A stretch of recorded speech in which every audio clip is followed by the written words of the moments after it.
The Nigerian Army says recent killings, arsons and destructions in the southeast in which Nigerians are being executed are by members of the proscribed indigenous people of Biafra IPOB and the Eastern Security Network. The Director, Army Public Relations Officer Brigadier General Onyema Nwachukwu stated this while briefing newsmen in Abuja on the ongoing Army exercises across the country. He urged members of the public to disregard the various videos in circulation depicting Army personnel as enemies of the people.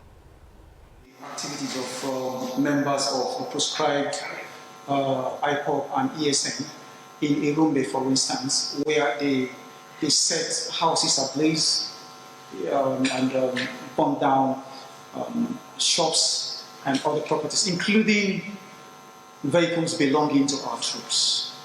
So categorically, it's not the military, it's not the Nigerian army, it's not the security agencies that are committing these atrocious activities. No, it's IPOB, ESN, and the Biafran National Guard.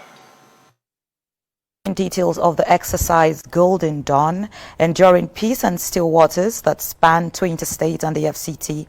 The director noted that it has led to the rescue of 26 kidnapped victims, arrest of 33 drug peddlers, and elimination of 8 IPOB members.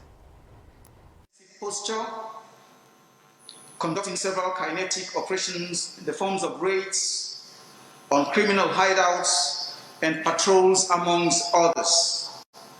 So far, all the exercises have recorded significant success. Nwachukwu appealed to the public to provide timely intelligence reports to enhance proactive operations to stem